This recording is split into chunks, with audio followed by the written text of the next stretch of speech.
I think a question I've heard many fans ask over the years has always been, aside from the champions who are always recognised for what they've achieved, who are some of the best UFC fighters that never won the title? We took a look through UFC history at our old videos, which we frankly didn't actually agree with ourselves from like 7 years ago. And just so we're clear what we're judging them on for the purposes of this video, these fighters beat everyone not named the champion, who for the longest time was defeating other challengers in the division and holding the #1 spot. If you're smart, you might already be thinking of guys like Rory McDonald or Gegard Mousasi. Well, for the purposes of this video, they are good examples of other fighters that did very well but didn't stick around long enough in the UFC at the top of their divisions. So that being said, here we go. I'm Balian from MMA On Point, and we are talking about the best fighters to never win a UFC title.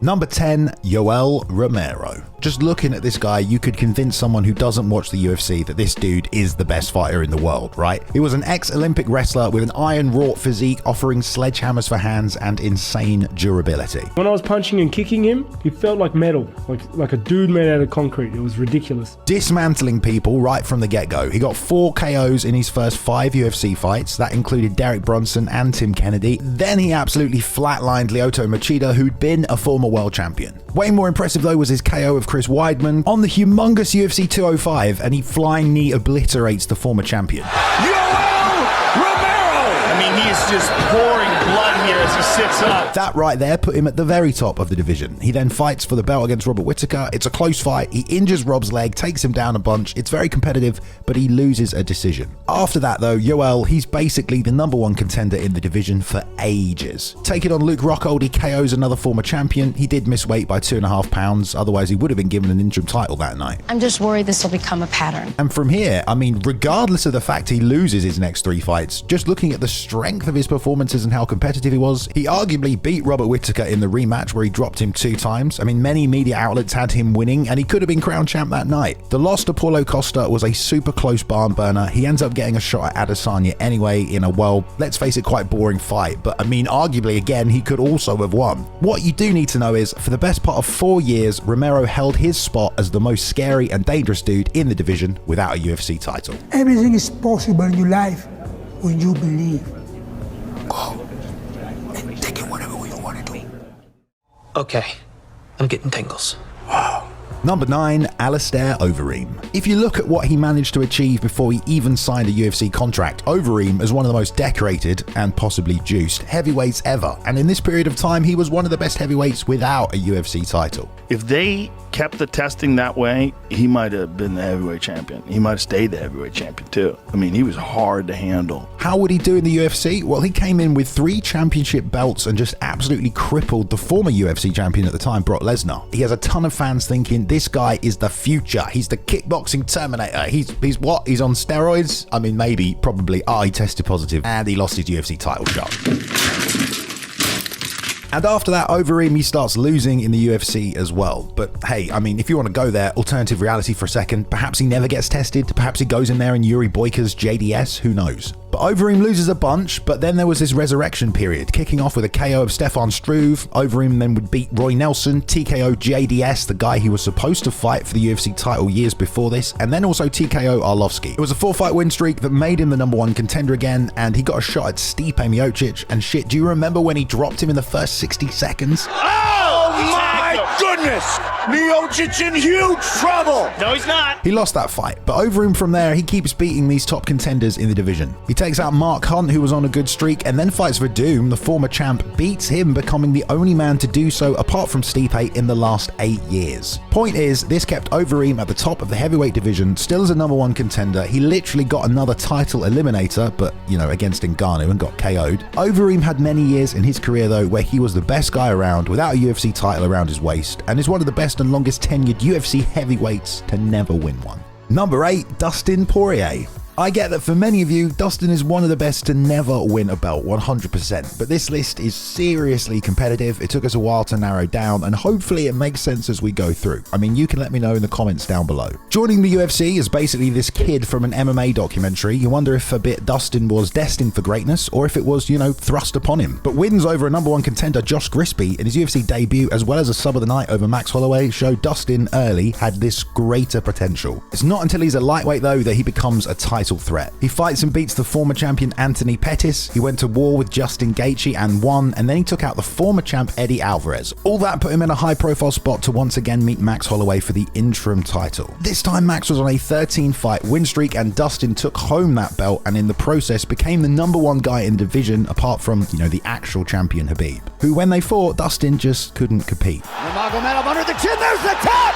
Khabib Nurmagomedov, 28-0! Still back then though, he goes nowhere, continues this period of dominance in the division, just beating back contenders like Dan Hooker in total 25-minute wars. And then after that, people were asking him if he wanted the title fight, but he literally chose instead to take the money and fight Conor McGregor. Knockout from Poirier! Dustin Poirier has knocked out Conor McGregor! Ultimately, Dustin goes on to lose to Oliveira and then in fact lose again to Islam Makhachev in another UFC title shot. But if you look at what Poirier did through that 5-year period, I mean, he just beat everyone apart from the champions. Heart, finishing ability, boxing skill, off the charts, iconic lightweight for a long time. Number 7, Justin Gaethje. Okay, I'm gonna be honest, these last two are kind of interchangeable. I'll leave it up to you. The World Series of Fighting version of Justin Gaethje was absolute hell on wheels, but when he got to the UFC after a few losses to Dustin and Eddie, then he got on this great win streak. He took out Vic, Barbosa, Cerrone. It was impressive, like an assurance. Okay, shit, this guy is actually a problem. Then it became apparent the goddamn MMA looms of fate or something weren't going to let Tony Ferguson fight Khabib for the UFC title, so Justin Gaethje was the man to go head-to-head with the other guy considered #1, Tony Ferguson and his 12-fight win streak. Tony's hurt. He's hurt real bad. Oh, he's hurt bad. They're going to stop the fight. And after a clattering and 5 rounds of pain, Gaethje was strapped up as the interim champ. He's the #1 guy, gets a title fight, and he loses. Khabib's grappling, he just had zero answer for. Still though, Justin never disappears from the title conversation. He beats Michael Chandler, he's still the #1 contender to Charles Oliveira, and gets another title shot. He loses again. And then you kind of look around and go, well shit, what do you do with him now? They gave him the next rising star in the division, Fiziev, on a 6-fight win streak. Gaethje wins that. Give him the #2 guy, Dustin Poirier, for the BMF. Gaethje ended that with a head kick in just 2 rounds.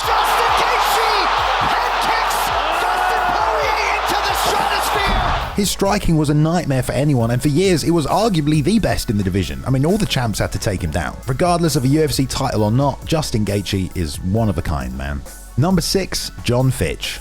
John Fitch went from this fighter that fans didn't like towards the end because he was too good at taking guys down to almost an underground hero for a guy that for 9 years, only ever lost to one man, the UFC champion. Fitch's journey started way back in 2005 where he was just this whirlwind of offense and takedowns. After finishing Thiago Alves, he graduated to UFC pay-per-views. This first UFC run, an 8-fight win streak, he was picking up submission wins, finishes. He was 19-2 by the time he had nowhere else to go but to the title with GSP. George is the best in the world. He's the best out there. St. Pierre's it. So, I got what I asked for. The odds were actually much closer than George's last couple of fights, but he ended up handling Fitch pretty easily. Kind of tough when you get so dominated by the champ. If you do enough to get another title shot, will they actually give you one? I think I've made the changes I need to. I feel I'm ready for a title shot. Well, the answer is no when it comes to John Fitch. He spends another 3 years going unbeaten and never gets another title shot. Yeah, 13-1 across 6 years in the UFC, beating guys like Thiago Alves twice until he ended up eventually losing.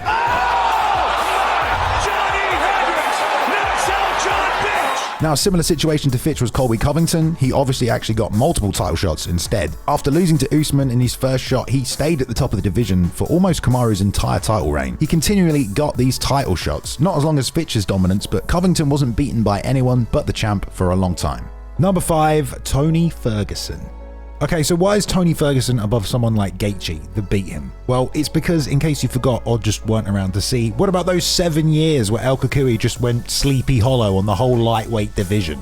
Yeah, I think 12 wins it was. After the first 6 and his battering of the former Strikeforce lightweight champ Josh Thompson, Tony just had everyone's attention, and then it was destruction after destruction. Barbosa, Venata, the RDA 25-minute masterpiece of a performance at altitude in Mexico City, just incredible. Over the former champ of that division as well. Then he finishes Kevin Lee in round 3, gets the interim title, right? And at that point it's 2 dudes, Khabib or Tony. In fact, it was all about them for nearly 3 years, that division. The fight was booked 5 times, 5 times it fell apart, and during that time Tony injured his knee tripping over a cable, so he got stripped of his interim title. Didn't actually lose it. So he went on to slice up Anthony Pettis, just batter Donald Cerrone, and at that point it had been nearly 3 years since Tony won the interim title. That whole time he may have been the very best in the world. Ultimately though, of course, he lost to Justin Gaethje. But, you know, Tony Ferguson was already 36 when that fight happened. Justin was just 31. I mean, how long had Tony already been in his prime for? I mean, put it this way, that fight with Justin, Tony was fighting for his second interim title without even losing his belt the first time.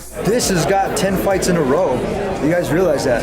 This has got time, energy, sweat, blood invested into it. El Kukui, his skill set, unbelievable performances and finishing ability, durability, incredibility, that's not even a word. Point is, Tony is one of the best to never win the official belt. Number 4, Uriah Faber. For years, you could have said the only reason some fans knew or even heard about the featherweight division at all was because of Uriah Faber. He was a champ in the WEC, basically built that division, fought in all the big fights. When he lost his title there, he was still going around taking out other contenders as the second biggest problem. When Faber gets to the UFC, it's almost like a repeat of the same thing. At first, he's clearly the number 1 contender, but can't get the decision in a close fight with Dominic Cruz. Right after the fight, the doctor asked me how I feel, and I said, I feel great. And now I feel like shit. He takes out another top contender in Brian Bowles, who'd only ever lost to Cruz himself, gets another title shot, but this time it's against Renan Barão, and once again, he falls short against the champ. But then there's this whole period here from 2012 to 2015 where in the UFC, Uriah Faber has the number 1 spot. He beats everyone but the champ, and not only that, Faber was out there finishing these guys as well, sometimes early, including subbing number 3 ranked Michael McDonald before another title shot and a rematch with Barão. The main point with Faber is though, across 5 years, he managed to fight for the UFC belt 4 times, but you want to talk crazy statistics. For 11 years, his only losses were to champions. He always seemed like he was levels above everyone else, crazy strength, scrambling ability, deadly neck squeeze, but he could just never beat the UFC champ. Number 3, Joseph Benavidez. An extremely fast and scrappy flyweight submission specialist with heavy hands. I like to think that for as consistent as Mighty Mouse was in his performances defending the UFC title, Joe Benavidez was just as consistent defending his number 1 contender spot. In the WEC at first, Joe had the same problem as Faber. For 3 years, he beat everyone in the division, Jeff Curran, Honey Yaya, Miguel Torres, everyone but Dominic Cruz, who he fought twice and also lost to twice. Then we get to his UFC run. 3-fight win streak makes him the number 1 contender against Demetrius Johnson. He gives him an incredibly tough fight. It's a close split decision for the inaugural belt, seems like a future rivalry is born, and then he goes on this rampage through the division in revenge. We have to fight again, you know, and as a champion you just have to fight the best guy, and if that's me, then we got to do it again. He just refuses to lose, and inside of 2 years, he's booked in a rematch with DJ. But this time though, he gets flatlined in the first round. Best I ever felt. Worst result I've ever had in my life. If that's not motivation to train, I don't know what is. And kind of like John Fitch, he's forced to the sidelines, well, for years. 7 years, in fact. Yeah, that and 10 wins, including Ali Bagotinov, Henry Cejudo, well, also a close split loss to Sergio Pettis as well. But Benavidez was absolutely undeniable as one of the best the division has ever seen. When DJ left, it felt like he automatically was going to be the new champ, but then Figgy came along and crushed those dreams. Oh, he's out! He's out! He's out! Davison Figueiredo is the new flyweight champion! Wow. At that point though, Joe had been at the very top of the division for years, beating contenders of all styles across multiple generations from 2009 to 2019. I've been in that top 2, 3 for, I don't know, 11 years at 2 weight classes. Number 2, Antonio Rodrigo Nogueira. We're not just talking about one era of dominance, this man was world class for a decade. He even competed in the early rings tournaments. He came second in 1999 and then in 2000 won the whole tournament as an 11-1 fighter. This massive achievement just propelled him for years to come.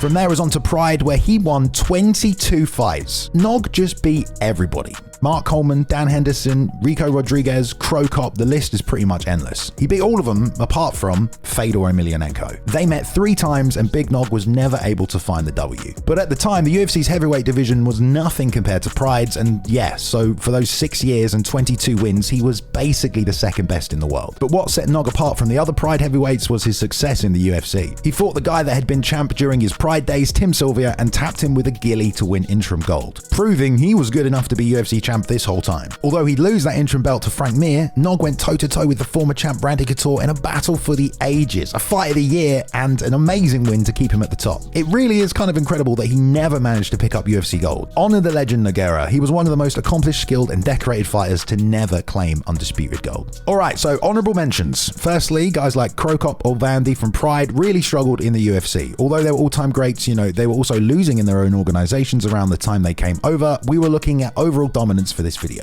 Chad Mendez, he beat everyone not named Jose Aldo pretty much. Brian Ortega stayed relevant at the top of the division for a long time. Chael Sonnen, although he never had a lot of sustained dominance. Pedro Hizzo was one of the best heavyweights back in the day, almost won the belt 3 times. Jacare Souza, incredible martial artist, most thought he'd win the belt someday. Gray Maynard, super close title fights against the champ. Alexander Gustafsson, awesome fighter, but did lose to both champs of his era, kind of makes him 3rd best. Donald Cerrone, just for his finishes and win streaks over the years. Jake Shields, he won loads of world titles outside the UFC across different promotions, but inside the UFC, well, he didn't do that well. And obviously he also popped for PEDs and had a few losses. And number 1, Dan Henderson.